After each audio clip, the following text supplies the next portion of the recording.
It started with a fraud alert on my credit card. Suspicious activity detected, 2,479.98 at Lux Travel Getaways. Was this you? I stared at the screen, confused. I hadn't booked any vacation. I hadn't even left the county in 3 years. Must be a mistake, I muttered, clicking no and slipping the phone into my purse. But something about the amount. It wasn't random. It was almost exactly the cost of the all-inclusive package Chloe and I used to daydream about when we were still waitressing in our 20s. I could still hear her voice in my head, laughing over the brochure. Can you imagine us in Tulum, sipping cocktails with umbrellas and actually relaxing for once? Back then, we were broke, hopeful, and practically inseparable. I didn't know yet, but that fraud alert was the first crack in a mask that had been slipping for years. My name is Dana Monroe, and I'm 47 years old. Divorced for 5 years, mother of a stubborn, bright as sunshine 16-year-old daughter named Riley, and proud owner of a mobile notary business I built from the ground up after my ex took off with our retirement fund. I've spent my adult life fighting tooth and nail for every scrap of stability I have, and for nearly 3 decades, my best friend was Chloe Wells. We met in high school detention. She'd snuck into the teacher's lounge to steal coffee. I got caught forging a hall pass. We made each other laugh during that hour in the musty portable, and that was it. From that day on, we were ride or die. Until, apparently, she decided she preferred the last part of that phrase to refer to my financial life. By the time I got home and logged into my online banking, that travel charge was only the tip of the iceberg. There was a second card under my name I didn't recognize, opened 3 months ago. There were Uber rides from addresses I'd never heard of, DoorDash charges at restaurants I hadn't been to in years, an entire MacBook purchased under my name and delivered to an apartment complex clear across town. I felt like I was falling, like the ground had just dissolved beneath me. The fraud representative on the phone was polite but suspiciously chipper. Could it be someone you know, Ms. Monroe? Identity theft often involves someone close. I wanted to laugh. Or scream.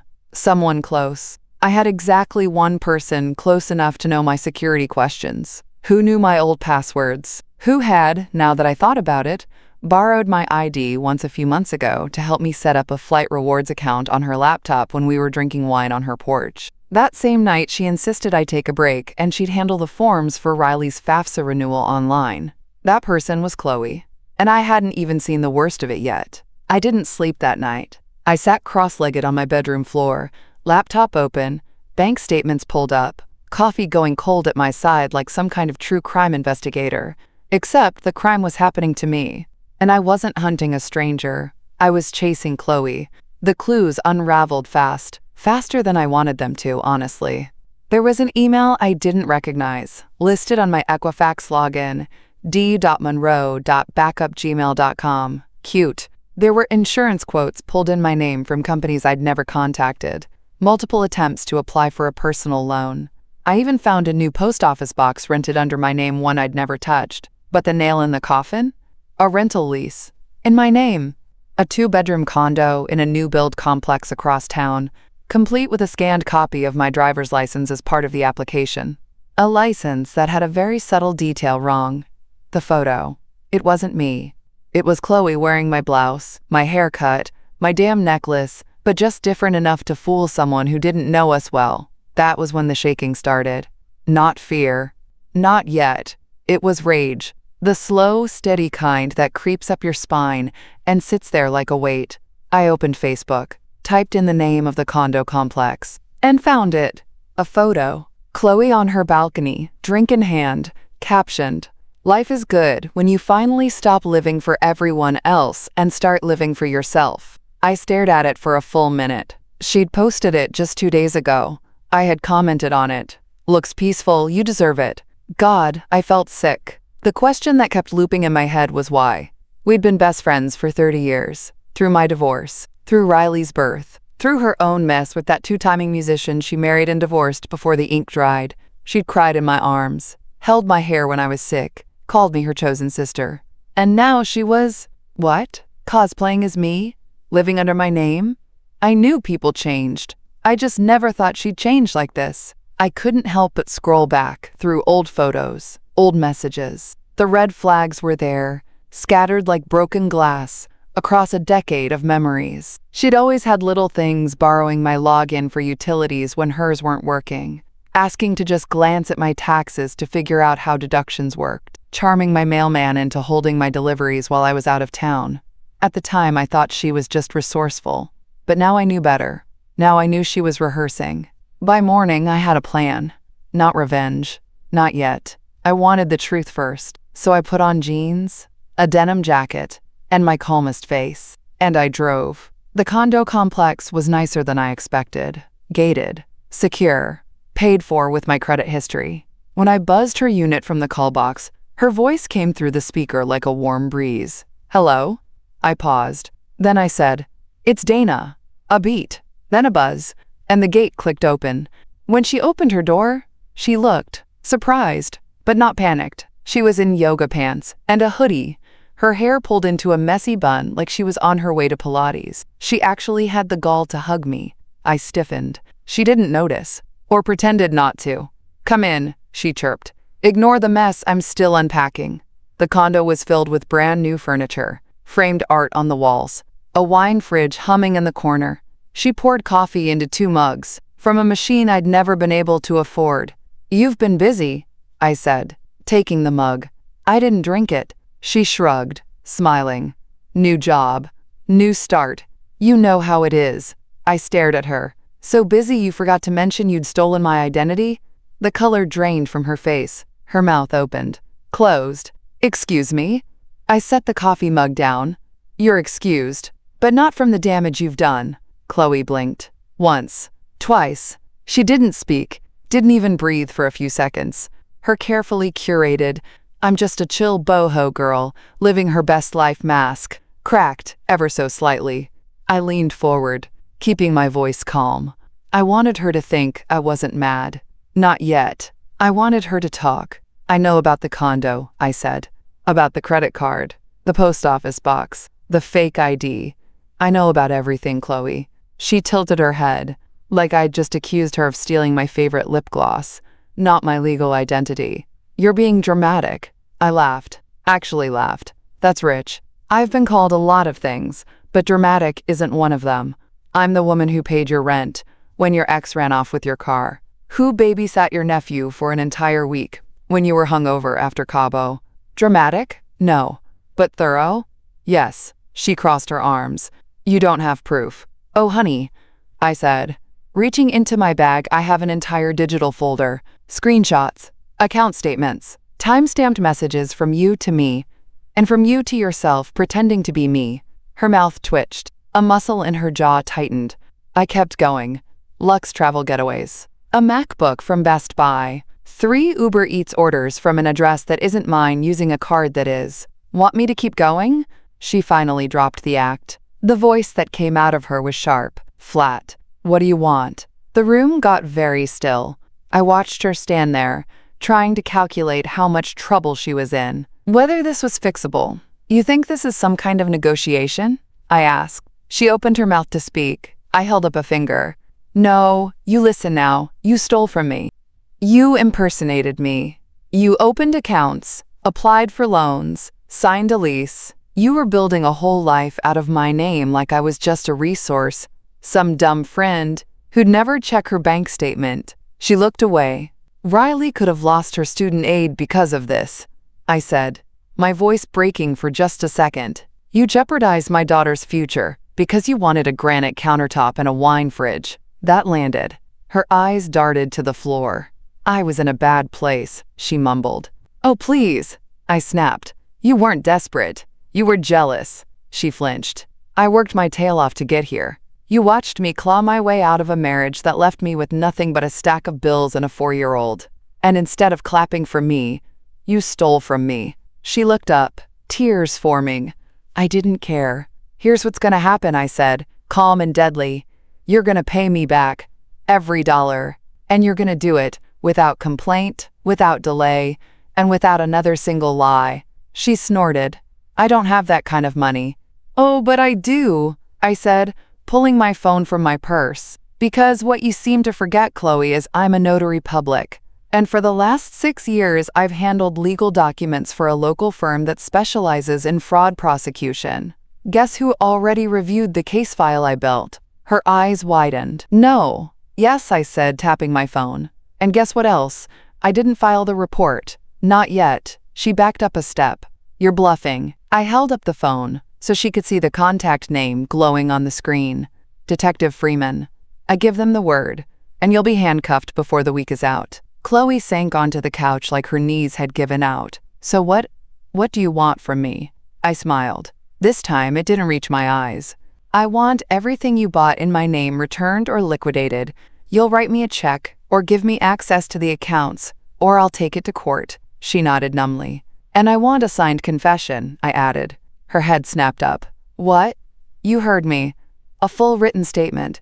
You explain what you did, when you did it, why. That statement goes to my lawyer, and if anything happens, if you so much as use my name at a Starbucks drive-thru, that statement gets filed. Her voice cracked. You're serious. Deadly.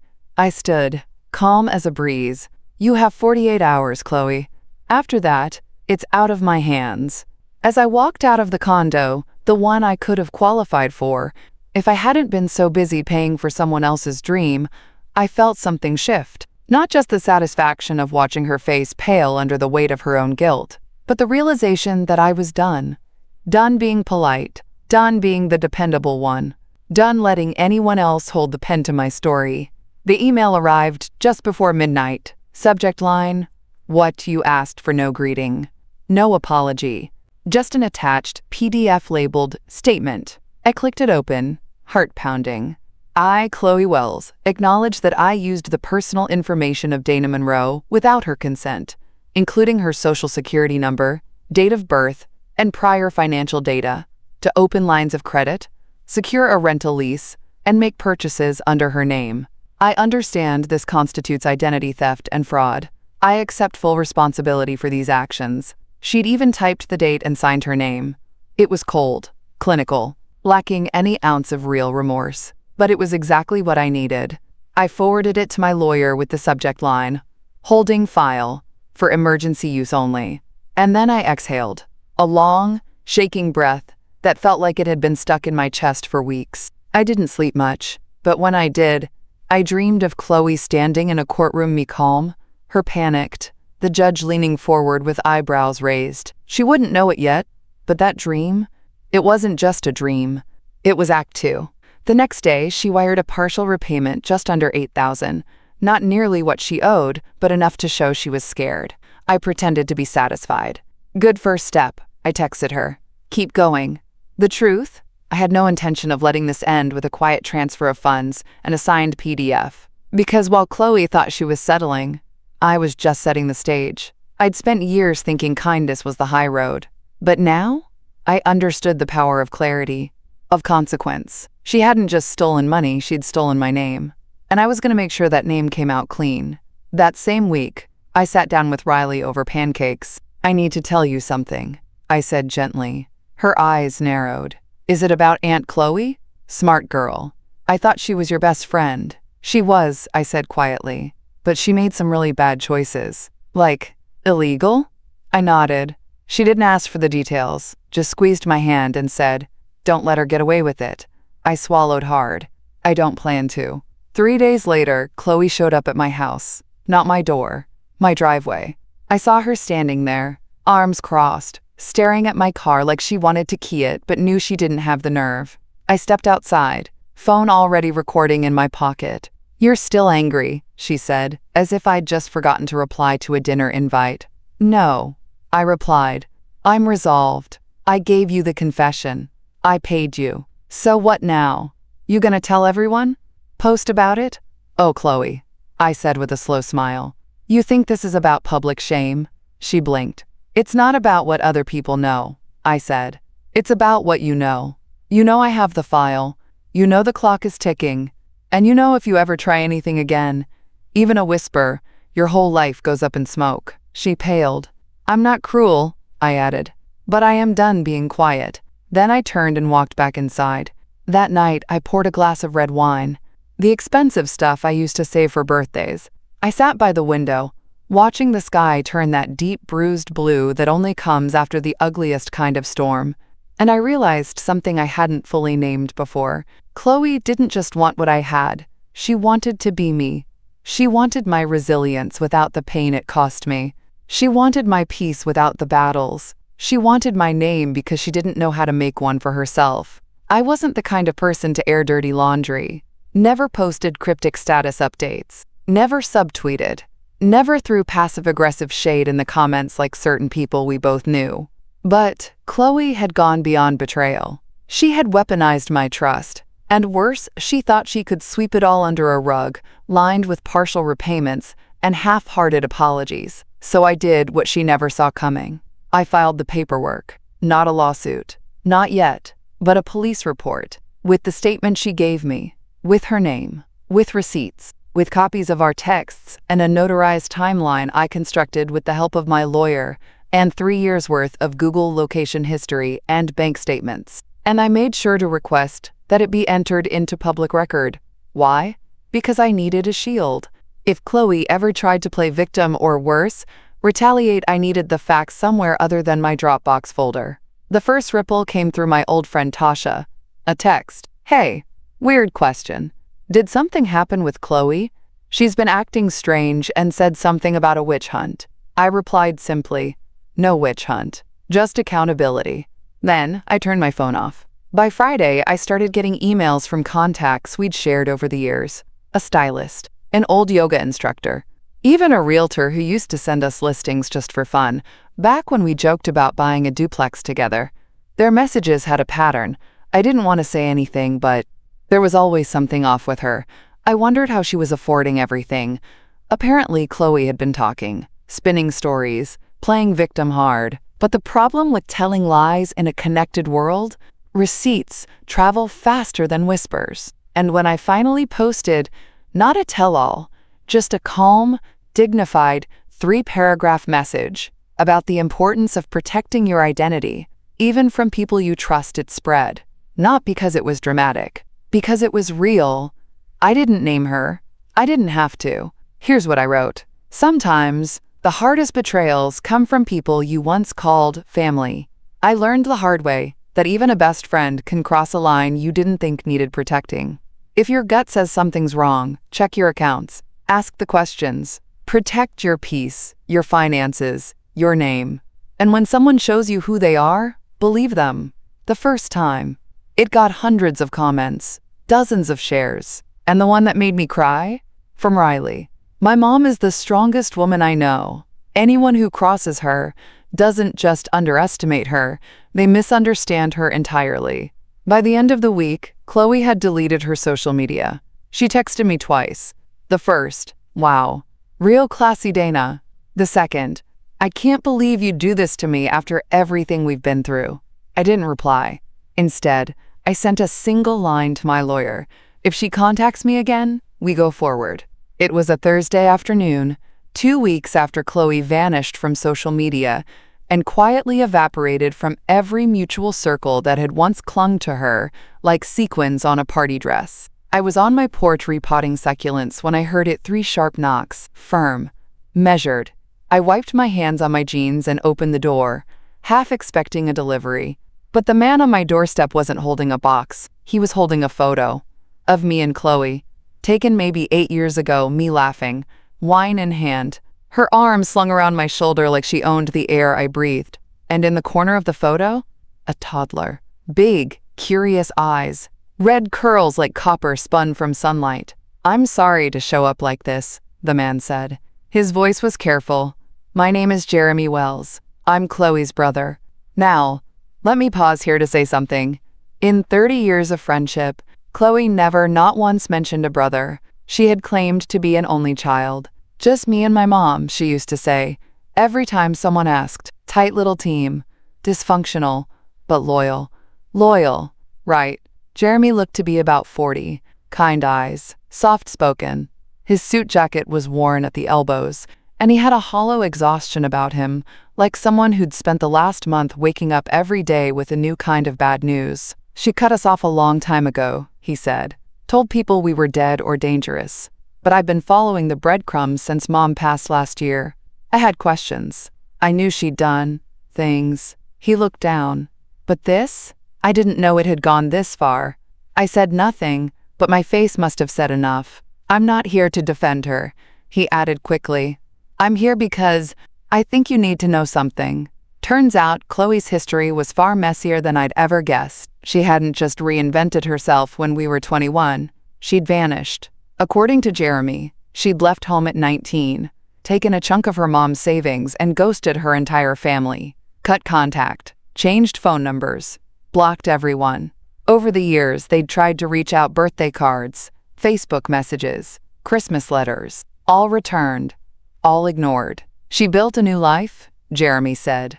And from what I'm learning, she borrowed heavily from the people around her to do it. He wasn't just talking about identity theft. He was talking about pattern, jobs she lied her way into, apartments she moved out of in the middle of the night, one ex who pressed charges for check fraud, another who claimed she used his tax info to get a line of credit. None of it had ever stuck, not fully. She's like smoke, he said quietly. She moves on before the consequences catch up. I finally pointed to the photo he was still holding. And the little girl. He hesitated. She's mine. Chloe used to babysit her. For a year, maybe 2. But then she left, told people she was the mother, used the photo as if it were her own child. I blinked. She told people that was her daughter? He nodded. She used her image to build sympathy. Once even applied for a housing credit saying she was a single mom. I didn't even know until years later. It hit me then how deep this went. How Chloe hadn't just borrowed people's names or accounts, she'd collected identities like souvenirs. Used bits and pieces of other people's lives to build a fantasy of her own. And she'd used mine to make it real. I finally asked the question that had kept me up for weeks. Why me? I whispered. I gave her everything. Support. Loyalty. A home when she needed it. Why take more? Jeremy looked at me with something like pity. Because you had what she didn't. Direction. Roots. She didn't want to be you, Dana. She wanted your peace. And when she couldn't earn it, she tried to steal it. That landed like a punch to the gut. Because he was right. Before Jeremy left, he handed me a worn manila envelope. I found this in my mom's things, he said. Letters from Chloe. Some photos. She mentioned you often. When he walked away, I sat on my porch with the envelope in my lap for a long time, unsure if I even wanted to open it. But eventually, curiosity won. Inside were photos of us from years ago, notes in Chloe's handwriting. One card read, "Dana is the only person I trust. If anything happens to me, she'll know what to do." I stared at it, heart pounding. It wasn't a compliment. It wasn't even a confession. It was an insurance policy. The envelope sat on my kitchen counter for 2 days. I'd glance at it between client calls, circle around it while cooking dinner, even reach for it once or twice before pulling my hand back like it might burn. There was something about the weight of it, not just physical, but emotional. It felt like a time capsule sealed by someone I no longer recognized. But finally, late Saturday night, with the house quiet and Riley asleep upstairs, I poured myself a glass of wine, lit the little rosemary candle Chloe had once given me, and opened the damn thing. There were 6 letters inside, all addressed to Chloe's mother, all never sent. The first letter, the mask slips. Dear Mom, you'll be glad to know I'm finally getting my act together. Dana's letting me stay with her for a bit. She doesn't know I lost my job, not really. I told her I'm between gigs, and she believed me. She always does. My heart thudded. She's like a golden retriever. Loyal. Too kind for her own good. And she has no idea how much I need her right now. Not just for the couch, for the image. She makes me look like a better person. I stopped reading. That letter was dated 9 years ago. 9 years. Meaning Chloe hadn't just fallen into desperation. She'd walked into my life with a strategy. I kept reading. The second letter. The tether. Dana is the type people trust immediately. I borrowed her ID to set up a utilities account, just until my name clears up. I'll pay it off, I always do eventually. But sometimes I think about what it would be like to just keep going. Let her carry the weight while I build something better for myself. She wasn't venting. She wasn't asking for help. She was practicing, testing the lines between harmless and harmful, between friendship and fraud. I felt nauseous. The 5th letter, a line I never saw coming. There are days I wonder if I could just become her. Not in a creepy way. I just mean, what if I stopped struggling and just took the pieces she doesn't seem to notice she's handing over? Her Amazon account, her birthday, her social, her handwriting. She trusts me with everything. I dropped the letter, let it flutter to the kitchen floor. I stared at the wine in my glass and suddenly couldn't stomach it. The sixth letter, the confession, and the cover-up. This one was sealed in a second envelope. A note scribbled across the front in Chloe's handwriting. If anyone reads this, it means I messed up. I opened it. Dana, if you're reading this, I know I've pushed too far. But you need to understand something. I didn't mean to hurt you. I meant to become something better. And for a while, being you felt like a shortcut to being someone. It wasn't an apology. It was a justification. She went on. If the truth ever comes out about the loan, about the lease, please know I only did it because I needed a way out. And you always seemed like a way out. You looked like a life raft. I was drowning. I stared at those last lines, and for a split second, something inside me softened. But then I remembered Riley. I remembered the day I got the fraud alert, how my stomach dropped as my daughter laughed in the next room, oblivious. I remembered waking up every day for years thinking I had a best friend, and I hardened again.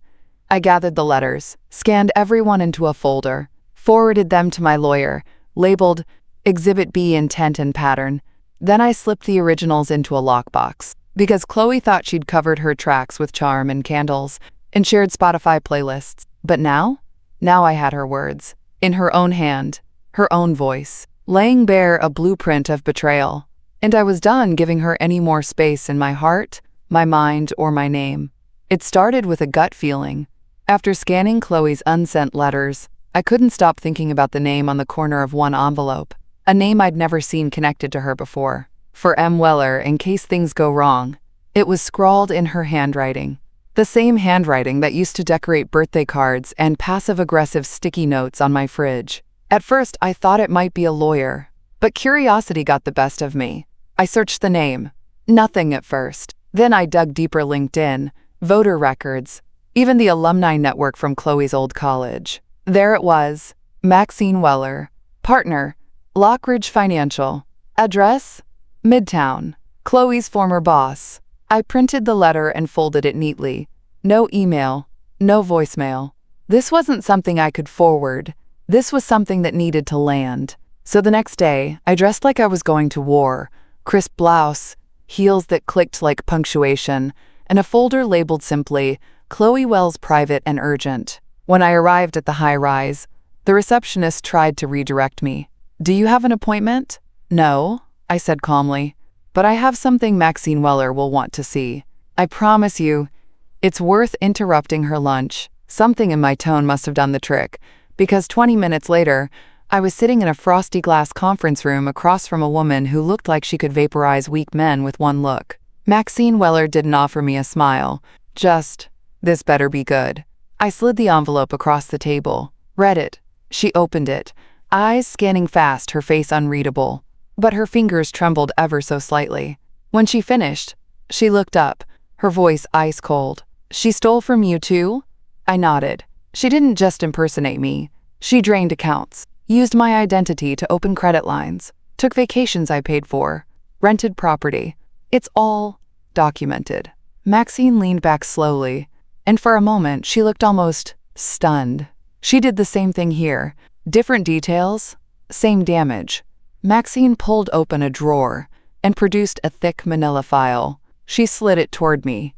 I never reported it, she said, her voice lower now.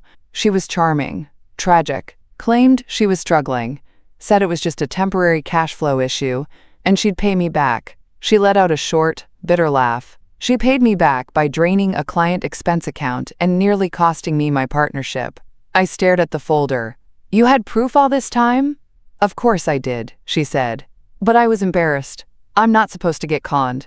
Not at this level. I got that. Oh, how I got that. I thought I was the only one, I whispered. Maxine locked eyes with me. You were just the last one, Dana. The last one before it all unraveled. I swallowed. So what now? Maxine's smile was slow, measured, a blade unsheathing. I've been waiting for a reason to pursue legal action. Now I've got yours. And your confession statement. And your evidence. She tapped the folder. She played us both. But I've got the legal team and the resources to make sure she finally runs out of rope. I felt something spark in my chest. Hope, maybe. Or something even stronger. Righteous fury. We agreed on next steps. Combined documentation. Cross-referenced dates. Maxine's legal team would build the financial case. My lawyer would lead on the identity fraud. Together, we'd hit her from both sides, civil and criminal. And if Chloe thought she could outrun the consequences, she was about to find out what happens when two women she underestimated join forces. Maxine's legal team filed the joint suit just after 9 a.m. civil damages, restitution, and identity fraud. My attorney filed the criminal complaint simultaneously. Two different paths, one destination. Justice. Chloe had been laying low since her social media vanishing act, but we tracked her easily. She'd taken a part-time job at a wellness center outside the city, teaching beginner yoga. Can you believe that? The woman who once called fitness culty was now preaching breathwork and balance. So we waited. I didn't go there to gloat. That's not my style. But I went. I sat in my car across the parking lot, sipping gas station coffee, and watching as the process server's sweet older man named Fred, who'd done this dance 100 times, walked through the front doors with an envelope under his arm. I saw her before he did. Chloe was coming out of the staff hallway, mat under one arm, hair pulled into a perfect messy bun. She looked content, maybe even proud of herself. That's what struck me. She thought she was rebuilding, thought she'd slipped away clean. Fred spotted her, checked the photo I'd given him, walked up calm, courteous. "Miss Chloe Wells?" She nodded, mid-laugh at something the receptionist said. "You've been served." And just like that, the air shifted. I couldn't hear her voice, but I saw it all in her face. The confusion, the hesitation, the dawning horror as she flipped through the pages and realized this wasn't a warning, it was war. She dropped the yoga mat. The case made quiet waves. Maxine's firm didn't publicize it, but word travels fast in certain circles. Chloe's little redemption arc burned to the ground. Within weeks, the wellness studio cut ties. By the time the court date arrived, she looked different, thinner, exhausted, like someone who'd finally run out of people to lie to. She pleaded no contest to the fraud charges, made a tearful apology in court, mostly to the judge. But she never looked at me. Didn't matter. I had my name back, my credit, my peace. The court ordered restitution, monthly payments, supervised financial counseling, the works. And as she walked past me in the hallway afterward, eyes averted, I didn't gloat. I just said, "You once told me I made you look like a better person." Turns out, that was the most honest thing you ever said.